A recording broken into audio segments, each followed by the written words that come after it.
SS kitchen থেকে সবাইকে জানাই আসসালামু আলাইকুম। আজ আপনাদের জন্য নিয়ে এসেছি খুবই সহজ এবং খেতে অসাধারণ এমন একটি রেসিপি। শীত চলে এসেছে, এখন বাজারে নতুন নতুন লাউ দেখা যাচ্ছে, আর তাই আজ আমি আপনাদেরকে এই লাউয়ের খোসা ভাজি করে দেখাবো।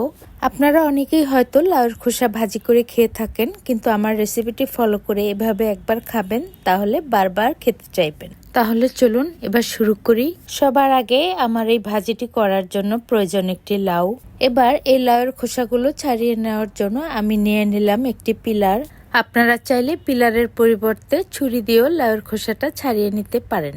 এবার পিলার দিয়ে কিভাবে খোসাটা ছাড়িয়ে নিচ্ছি সেটা আপনাদেরকে একটু দেখিয়ে দিচ্ছি। পিলারের সাহায্যে খোসাটা ছড়ানোর সময় কিছুটা চেপে চেপে টান দিবেন, তাহলে খোসাটা একটু মোটা হয়ে আসবে। এবার আপনাদেরকে ছুরির সাহায্যে খোসা ছাড়িয়ে দেখাচ্ছি।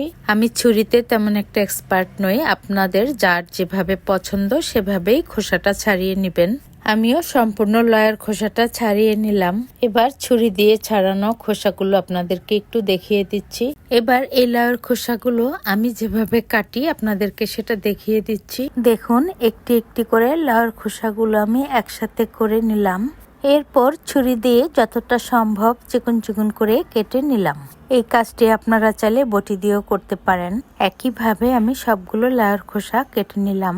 অন্যদিকে লাউর খোসার সাথে দেওয়ার জন্য আমি দুটি আলুও একইভাবে কুচি করে নিলাম।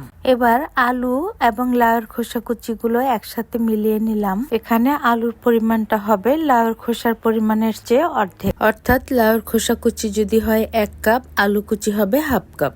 এরপর এগুলো পর্যাপ্ত পানি দিয়ে 2-3 বার ধুয়ে নিয়ে আসলাম এবং পানিটা ঝরিয়ে নিলাম। এরপর চুলায় একটি প্যান বসিয়ে এখানে ঢেলে দিলাম সেই কুচি করে রাখা আলু এবং লাউর খোসাগুলো। এরপর এখানে ঢেলে দিলাম পর্যাপ্ত পরিমাণে পানি।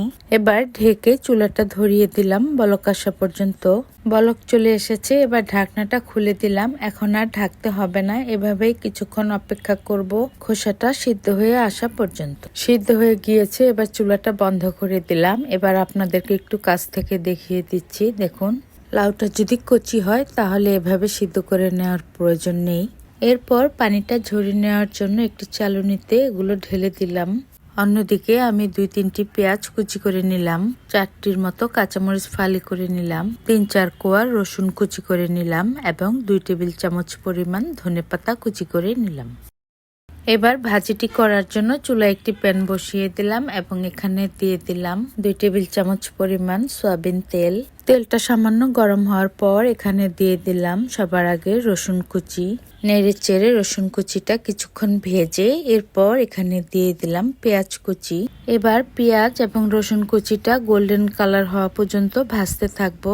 এ সময় এখানে দিয়ে দিলাম 1 চিমটি লবণ, তাহলে পেঁয়াজ কুচিটা একটু নরম হয়ে আসবে। পেঁয়াজ এবং রসুনটা যখন কিছুটা গোল্ডেন কালার হয়ে আসবে তখন এখানে দিয়ে দিলাম কাঁচামরিচ। নাড়াচাড়া করে ভাজতে ভাজতে পেঁয়াজ এবং রসুনের কালারটা যখন ঠিক এইরকম হয়ে আসবে তখন এখানে দিয়ে দিলাম সিদ্ধ করে রাখা সেই লাউয়ের খোসা। এবার ভাজা পেঁয়াজ রসুনের সাথে লাউয়ের খোসাগুলো নেড়েচেড়ে খুব ভালোভাবে মিশিয়ে ঢেকে দিলাম।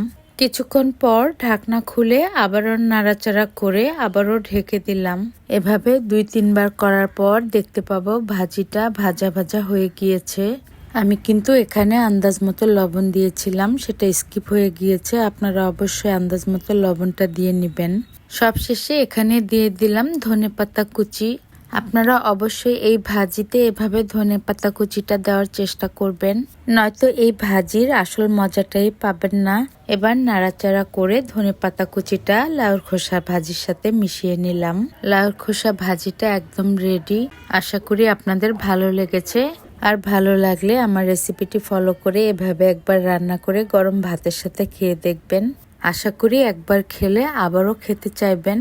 ভিডিওটি ভালো লাগলে আমার চ্যানেলটি সাবস্ক্রাইব করবেন, পাশে থাকা বেল আইকনটি প্রেস করে রাখবেন, তাহলে নতুন কোনো ভিডিও ছাড়ার সাথে সাথে সবার আগে দেখার জন্য নোটিফিকেশন পেয়ে যাবেন। আর একটা লাইক দিয়ে কমেন্ট করে আমাকে উৎসাহ দিবেন। আবারও চলে আসবো নতুন কোনো ভিডিও নিয়ে। সেই পর্যন্ত আল্লাহ হাফেজ।